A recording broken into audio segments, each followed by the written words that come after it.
BRS working president KTR Palamuru పర్యటన చేపట్టారు. అక్కడ గర్జన కూడా నిర్వహించి కాంగ్రెస్ సర్కార్పై సంచలనమైన ఆరోపణలు కూడా చేశారు. ఇదే సందర్భంలో ప్రస్తుతం మనతో పాటు ఇదే అంశంపై మాట్లాడడానికి టీపీసీసీ జనరల్ సెక్రటరీ రాజురెడ్డి గారు ఉన్నారు. దమ్ముంటే 10 మంది ఎమ్మెల్యేలను రాజీనామా చేయించి ఎన్నికల్లోకి వెళ్ళాలి, ఆ సత్తా సీఎం రేవంత్ రెడ్డికి ఉందంటూ కూడా నేరుగా కేటీఆర్ మాట్లాడుతారు. ఏం చెప్తారు?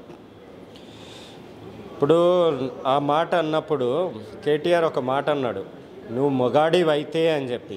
అది ఒక ఆ లాంగ్వేజ్ ఏంటంటే అది పాతకాలం అయిపోయింది. అదొక ఫ్యూడల్ మెంటాలిటీ ఉన్నోళ్ళు మాట్లాడేది. అది సరే, నువ్వు ఇచ్చిన దానికి ఫస్ట్ ఒకటి అడుగుతా, అప్పుడు మీ నాన్న మొగాడు కాదా? అంతమంది పార్టీ ఫిరాయించి వచ్చిన వాళ్ళకి సిగ్గు లేకుండా మినిస్టర్లు కూడా ఇచ్చినారు అంటే అప్పుడు మీ నాన్న మొగాడు కాదా అని చెప్పి నువ్వు ఒప్పుకుంటున్నావా? ఫస్ట్ ఆఫ్ ఆల్ నువ్వు ఈ జమానాల ఈక్వాలిటీ, జెండర్ ఈక్వాలిటీ నడుస్తున్నప్పుడు, చదువుకున్న వాళ్ళు ఉన్నప్పుడు నీకు తెలివి ఉందా? యూఎస్లో పోయి చదువుకొని వచ్చి అంత ఇచ్చేసి లేదనే అర్థమవుతుంది, నీకు తెలివి లేదనే అర్థమవుతుంది. ఎందుకంటే ఎప్పుడైతే మీ చెల్లెల్ని ఇంట్లో నుంచి వెళ్ళగొట్టినారో ఆస్తి కోసము అప్పుడే అర్థమవుతుంది మీరు ఫ్యూడల్ మెంటాలిటీ. ఆడపిల్లలు అంటే ఇంట్లోనే ఉండాలా, వంటింట్లో ఆస్తి మొత్తం మగానికి వస్తుంది అని చెప్పి మీ నాయన నేర్పించినది నువ్వు అంటున్నావు. మొగాడైతే ఏందా అంటే ఆడోళ్ళు కాదా ఈ సొసైటీలో? నేను అనేది ఏంటి అని అంటే ఫస్ట్ ఆఫ్ ఆల్ నీ థింకింగే రాంగు. మిగతాది రేవంత్ రెడ్డి భాషలోనే నేను మాట్లాడుతాను, నా భాష ఇది కాదు అన్నట్టు ఆ సందర్భాన్ని తీసుకొచ్చి రేవంత్ రెడ్డి మాట్లాడిన భాష ఏంటంటే నీ గురించి మీ నాయన గురించి అడిగి ఎదవలు సన్యాసులు అనేది అది ఓకే. ఎక్కడ ఒక ఆడకూతుర్ని కించపడుతూ మాట్లాడారు. రేవంత్ అన్న మనస్తత్వం ఏంది అంటే రీసెంట్గా వైఎస్ఆర్ గారి వర్ధంతి రోజు షర్మిలమ్మ వస్తే సీట్ లేకుంటే రామ్మ తల్లి స్టేజ్ మీద నా సీట్ ఉంది వచ్చి కూర్చో తల్లి అనే సంస్కారం రేవంత్ అన్నది. ఆడకూతుర్లను ఎప్పుడు కించపడుతూ పరుస్తూ రేవంత్ అన్న ఎప్పుడు మాట్లాడాడు. కానీ ఇలాంటి వాళ్ళ నాయన స్టార్ట్ చేసిన లాంగ్వేజ్కి వీళ్ళకి ఈ లాంగ్వేజ్ అయితేనే అర్థమవుతుంది. సన్యాసులు దద్దంబలు అని చెప్పి వాళ్ళని అన్నాడు తప్ప సొసైటీలో ఎవరిని ఆయన ఇది చేయలేదు. ఆయనకు ఆ బేసిక్స్ అర్థమవుతలేవు. ఇంకా ఆయన ఏం మాట్లాడతాడు? అసలు లాజిక్కే అర్థమవుతలేదు ఆయనకి. ఆయన చెప్పాలా అసలు వాళ్ళ చెల్లెల విషయంలో ఎందుకు అట్లా చేసిండ్రు? వాళ్ళ నాయన సంపాదించినది ఈయనకు ఒక్కటి ఇస్తానందుకే కదా వాళ్ళ చెల్లెలు బయటకు పోయింది. అది అసలు బేసిక్ నీ ఇంట్లో నీకేం జరుగుతుందో అది చూసుకోను ఆయన. నువ్వు తర్వాత మొగాడు ఆడాలంటే నువ్వు రిజైన్ చేసిరా, నీకు దమ్ముంటే నేను చెప్తున్నా కదా, నువ్వు రిజైన్ చేయి. ఒక ఆడకూతుర్నే నిలబెడతాం, నువ్వు గెలువాడా, మళ్ళీ గెలిచి నిలిపించి అప్పుడు మొగాళ్ళు ఆడవాళ్ళు అప్పుడు మాట్లాడదాం. డబుల్ బెడ్రూమ్ ఇళ్ళ గురించి ఒక మాట మాట్లాడారు. మేము కట్టిన డబుల్ బెడ్రూమ్ ఇళ్ళను ఇప్పుడు వీటికి కాంగ్రెస్ పార్టీ కలర్లు వేసి ఇచ్చే ప్రయత్నం చేస్తుంది, కట్టిందంతా మేము, పేరంతా మీరు తీసుకుంటున్నారు అనేది ఒక ఆరోపణ. ఫస్ట్ ఆఫ్ ఆల్ కేటీఆర్ నువ్వు ఏం మాట్లాడుతున్నావు అర్థం చేసుకోను. ఆయన నువ్వు ప్రామిస్ చేసింది ఏంది? 10 ఏళ్ళల్లో ఇల్లు లేని ప్రతి ఒక్కరికి డబుల్ బెడ్రూమ్ ఉంటుంది, అల్లుడు వస్తే ఒక బెడ్రూమ్లో ఉంటారు, ఈడ ఉంటారు, ఆడ కాకమ్మ కథలు మీ నాయన చెప్పాయి. First of all double bedroom concept అనేది అది మోసం. ఎందుకంటే నువ్వు సిటీలో తీసుకో, ఊర్లలో తీసుకో, పేదోళ్ళ ల్యాండ్లు గుంజుకోవాలా, ఆడ కార్పొరేట్స్కి ఇవ్వాలా, వీళ్ళనైనా ఊరు బయట ఇవ్వాలా, బయట పడేయాలని కాన్సెప్ట్. మీరు లాజికల్గా చెప్పండి, ఎవడన్నా పోయి డబుల్ బెడ్రూమ్లలో ఉంటాడు. సరే పోనీ ఎంత కట్టినావయ్యా నాయన? నువ్వే చెప్తివి 1270 ఇండ్లు కట్టిండ్రంట 10 ఏళ్ళల్లో. ఏడ కట్టినావు? ఊరు బయట అక్కడ ఎక్కడనో కట్టినావు. ఆడ పోయి ఎవడన్నా ఉంటారా? కట్టి 3 ఏళ్ళు అయిపోయాది, ఫినిష్ అయ్యి ఓపెన్ చేయకుండా ఏం చేస్తున్నావు? ఆడ పందులకు ఇచ్చినావు రెంట్. అవేమన్నా రెంట్ కడుతున్నావు? నీలాంటి పందులు ఉంటున్నాయి ఆడ పోయి తాగేటోళ్ళు, నీలాంటి మీ నాయన లాంటి తాగుబోతులు, నీలాంటి పందులు కింద లిటరల్లీ పందులు దొరుకుతున్నాయి, పైన తాగేటోళ్ళు పోయి తాగుతుండ్రు. నువ్వు ఏం చేసినావు? ఇవ్వకుండా ఊరికే చూపించక డబుల్ బెడ్రూమ్ ఉంది, అది ఎప్పటికి ఇచ్చేది లేదు జనాలకి. ఇప్పుడు దాన్ని వేస్ట్ అవుతుందని చెప్పి దాన్ని క్లీన్ చేసి మరమ్మతులు చేసి ప్రజలకు అందించినావు. అంటే నువ్వు చేసినా కూడా, నువ్వు కట్టినా కూడా ఇది ప్రజలది అని చెప్పి ప్రజలకు ఇచ్చినావు. వాడు కట్టినది అని చెప్పి ఊరికే మురిగిపోయింది అని చెప్పి మీలాగా పెట్టలేదు 3 ఏళ్ళు. మళ్ళీ అదే 3500 ఇండ్లు ఇప్పుడు లేని వాళ్ళకి పేదలకి శాంక్షన్ చేసిన. ఇప్పుడే కాదు, ఇంతకుముందు కూడా మీరు వెళ్ళండి గద్వాల ప్రాంతంలో ప్రతి ఊర్లో ఇందిరమ్మ ఇండ్లు ఉంటాయి.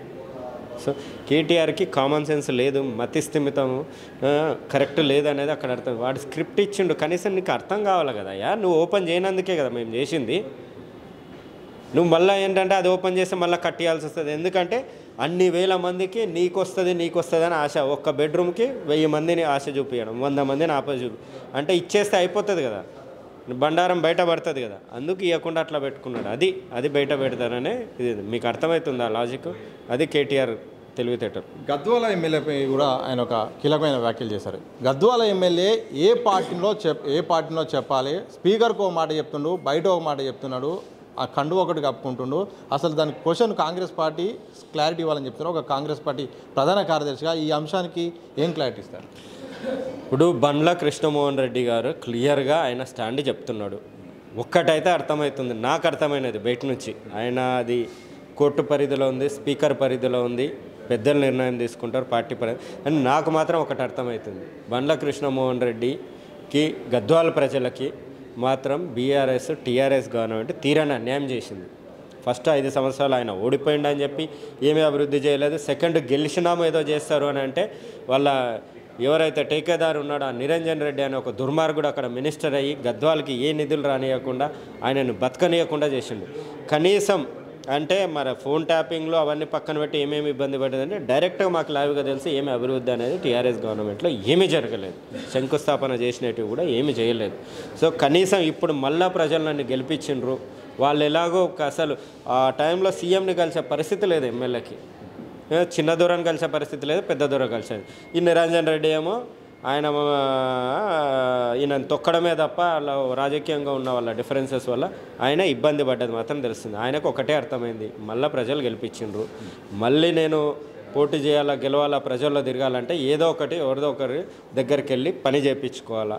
సీఎం రేవంత్ రెడ్డి గారు ప్రజాప్రభుత్వం అంటున్నారు, ఎవరైనా రావచ్చు, ఎవరినైనా మంచిగా చూసుకుంటాం అన్నందుకు నిధుల కోసం వచ్చి సరే కేసీఆర్ ఎలాగో ఇవ్వలేదు, రేవంత్ రెడ్డి మంచి వ్యక్తి ఉన్నాడు, అది పాలమూరు వాడు ఉన్నాడు, ఈ ఏరియా డెవలప్మెంట్ కోసం సహకరిస్తా అన్నాడు అని చెప్పి అక్కడ ఇబ్బంది పడ్డది. మా ప్రజాప్రభుత్వంలో ప్రతి ఒక్కరిని ఈక్వల్గా చూస్తున్నాం, అభివృద్ధి ఆపట్లేదు ప్రజలు. సో ఓవరాల్గా కేటీఆర్ పర్యటన, ఆ పర్యటన ప్రభావం వాళ్ళకి పార్టీ పరంగా అయినా ఉపయోగపడుతుంది అనుకుంటున్నారా, లేకపోతే ఆ యొక్క కామెంట్స్ నువ్వు పెద్ద ఒక కంక్లూజన్ ఇస్తే ఏం చెప్తారు? ఏం లేదు, ప్రజలు నవ్వుకుంటున్నారంటే బేసిక్స్ తెలియదైంది ఈ క్యాండిడేట్కి. స్టార్టింగే మేము గద్వాలకి మేము ఏం చేసినాం, గద్వాలకి జిల్లా ఇచ్చినావంటే నువ్వు లొట్టపూసి ఇచ్చినావు, నువ్వేమి ఇవ్వలేదు, దొంగవి నువ్వు. గద్వాల ప్రజల్ని అక్కడ దూరంగా ఉండాలని చెప్పి ఏమి ఇది లేకుండా కేసీఆర్ కన్నా సిగ్గుండాలా. అదే పాలమూరు ప్రజలు నిన్ను ఎంపీగా గెలిపిస్తే ఎంపీ అయినా నెక్స్ట్ ఇమ్మీడియట్గా నువ్వు సీఎం అయినా నీ సొంత నియోజకవర్గం నన్ను పాలమూరు ప్రజలు గెలిపించిందని ఏమైనా చేసినావా? ఏమీ చేయలేదు. అలా అనేది ఏంటంటే వీనికి బేసిక్సే తెలియవు. మేము కొట్లాడి కదరా నాయన, మీ నాయన మెడల్ వంచి తెచ్చుకుంటే గద్వాల జిల్లా వచ్చింది, నువ్వు ఇయ్యలే. నిరంజన్ రెడ్డి మీ నాయన ఏదో తాగినప్పుడు చెప్పినట్లున్నాడు, పెగ్గేసినప్పుడు అది వద్దు మా వనపర్తికి అంటే వనపర్తికి పోయింది తప్ప గద్వాలకి ఇవ్వలేదు. గద్వాల్లో మేమందరం పోరాడి తెచ్చుకున్నాం. నీ మెడలు వంచి మీ నాయన ఒడలు వంచి తెచ్చుకున్నది జోగులాంబ గద్వాల జిల్లా, నువ్వు ఇచ్చినది కాదు. సో ఆడనే స్టార్టింగ్లోనే పప్పులో కాలేసి ఇంకా మాట్లాడినవన్నీ గిట్లా ఇంకా డబుల్ బెడ్రూమ్ ఎగ్జాంపుల్ చెప్తే ఇంకా ఈ గద్వాల ఇది గురించి చెప్తే గద్వాల వెనకబడ్డదంటే వెనకబడ్డదే 10 ఏళ్లలోనే వెనకబడ్డది. దానికి ముందు జూరాల ప్రాజెక్ట్ ఎప్పుడైతే వచ్చిందో ఒక సైడ్ కృష్ణానది, ఒక side Tungabhadra, railway junction, highway ఇవన్నీ కాంగ్రెస్ పార్టీ చేసిన తర్వాత గద్వాల చాలా మంచిగా డెవలప్ అయింది. మా దగ్గర పండే పత్తి, మా దగ్గర ఉండే రైతులు అంతా మంచిగా ఉంది. ఈ టీఆర్ఎస్ గవర్నమెంట్లోనే అంత అన్యాయం జరిగింది. Thank you. మొత్తంగా కేటీఆర్ ఒక స్క్రిప్ట్ రాసి ఇచ్చిందాన్ని చదివిన తప్ప అందులో వాస్తవాలేం లేదు. కాంగ్రెస్ పార్టీ అభివృద్ధి దిశగా ముందడుగులు వేస్తుంటే కావాలనే రాజకీయంగా ఇబ్బంది పెట్టడానికి చేస్తుండే తప్ప అదేం లేదు. అలాగే ఇప్పటికైనా వాస్తవాలు తెలుసుకోవాల్సిన అవసరం ఉంది. గద్వాలలో అభివృద్ధి 10 ఏళ్ళుగా మాత్రం వెనకడిపోయింది. ఇప్పటికైనా మేము కాంగ్రెస్ సర్కారు అలాగే రేవంత్ రెడ్డి ప్రత్యేకమైన దృష్టి పెట్టి పాలమూరు అభివృద్ధి దిశగా అడుగులేస్తుంటే బీఆర్ఎస్ కావాలని అడ్డుకునే ప్రయత్నం చేస్తుంది. ప్రజలు నమ్మే పరిస్థితి లేదని కూడా టీపీసీసీ జనరల్ సెక్రటరీ రాజు రెడ్డి స్పష్టం చేసిన సందర్భంగా కనిపిస్తుంది. కెమెరా పర్సన్ సూర్యబాబుతో సతీష్, దిశ టీవీ, హైదరాబాద్.